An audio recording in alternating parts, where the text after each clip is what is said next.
3 au 14 mars 2025, 5 des 8 concessions routières établies en République démocratique du Congo ont été évaluées par les parties prenantes pour l'exercice 2024.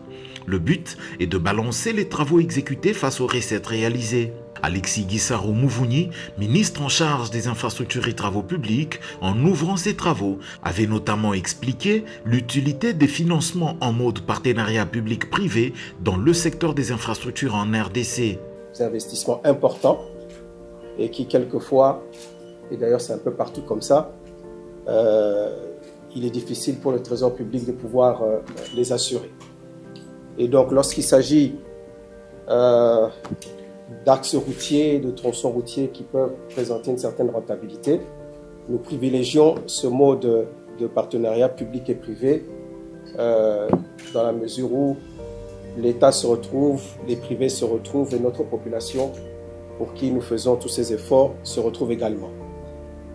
Donc, pendant ces 2 semaines qui vont suivre, nous allons procéder à l'évaluation de tous les contrats de concession qui sont actuellement en vigueur. Vous allez vous livrer à cet exercice. Je suis heureux qu'effectivement les gouvernements provinciaux soient aussi représentés. Je voudrais déclarer ouverts les travaux que qui vont vous occuper pendant les 2 semaines, en espérant effectivement que dans les 2 semaines, je recevrai des conclusions qui rencontreront la satisfaction de tout le monde.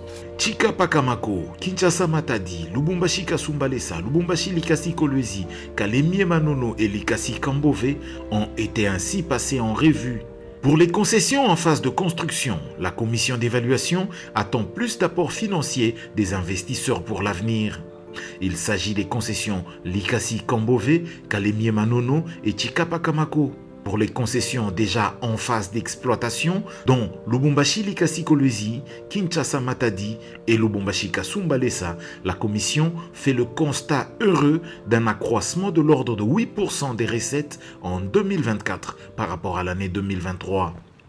Sur le plan des travaux, elle note que pour 2024, près de 540 km de routes ont été réhabilités et 76 km de voiries remis à neuf, sinon construites. Ces éléments ressortent donc de ces travaux organisés durant une dizaine de jours pour l'évaluation de ces concessions routières en République démocratique du Congo, dans un contexte où certaines d'entre elles ont évolué pour devenir des concessions dites de financement. Le ministre Alexis Gisaro est formel, il faut bien limiter dans le temps la durée de vie de ces concessions. Les résultats de ces travaux sont actés dans les procès-verbaux signés par le ministère des ITP comme maître d'ouvrage, les représentants des exécutifs pour le compte des provinces bénéficiaires, le secrétariat général aux infrastructures et travaux publics pour le compte de l'administration, les entreprises exécutantes ainsi que l'Agence congolaise des grands travaux comme maître d'ouvrage délégué du ministère des ITP dans ses concessions.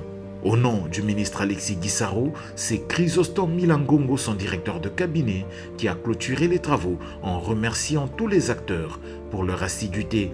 Nous, on n'est pas partout et on a besoin de retour qui vient de votre côté.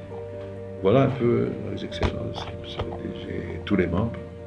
Je voudrais donc, au nom du ministre d'État, déclarer et clôturer cette session d'évaluation qui a eu lieu pendant ces 2 semaines et féliciter au nom du ministre tous les participants pour les résultats, les différents PV que nous avons.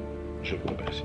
A noter que l'évaluation de la concession Kasumbalesa Mokambo Sakanya est programmée dans les tout prochains jours.